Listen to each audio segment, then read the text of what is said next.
make plans as a couple. Oftentimes that includes having children and founding a family.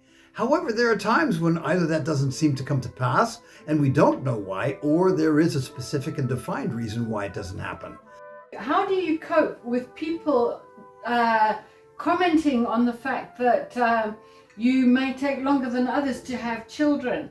And we've had instances where a friend of ours actually couldn't have children, and it actually caused them a lot of anxiety when people would make underhanded remarks. Have you experienced anything like that? The first few years of our marriage, especially the first and second year, we kind of, we were always being asked, I think me more than him maybe, because as the one who's having to bear the child, like I've had so many people asking me, friends from work, from all sorts of family, asking when are you having children? And at first we felt like it was like a little bit of anxiety and pressure every time someone asks, because it wasn't really our plan as well. So when we got married, we did make a plan and said, what, let's enjoy the first few years just for ourselves, because we didn't really want to bring a child into our relationship straight away when we haven't really established that living together. We haven't lived together with each other. It takes a long time to get to know each other.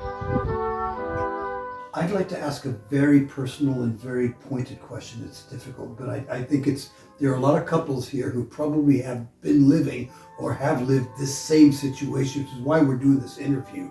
Was there a point where you were afraid that you may not be able to have children, or that maybe you would be deprived of having children? I'd say there is a certain fear, because both of us are getting into our 30s at this point. And there is a societal pressure. I think especially on the woman's side, because one of the things with us men is that I don't really lose the capability to produce children, really, as we age. Whereas a woman's body does change in a different way.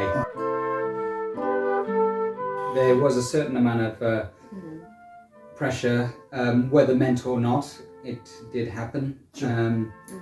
Originally, our decision not to have children, first of all, was from the perspective that we wanted to enjoy at least a year of our marriage.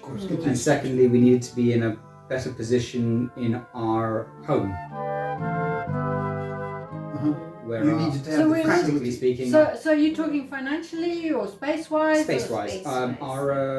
Our home that we were living in when we first got married was very small. It was a studio flat, and just wasn't really conducive to trying to bring a child into that. No. At the time.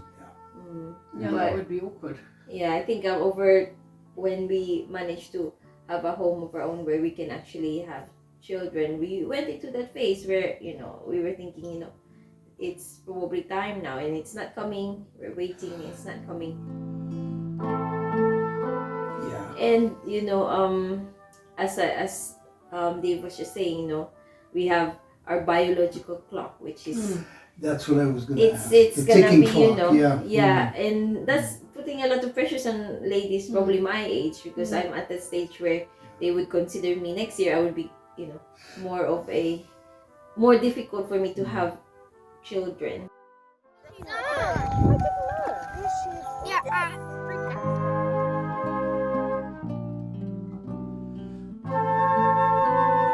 The majority of us don't really understand this problem because, like Judy and myself, we had our own children. In this video, David and Ella have told us about the situation, and next week's video will focus on their attitudes going forward, especially if it so happens that they may not be able to have children of their own. God bless, and I'll see you next week.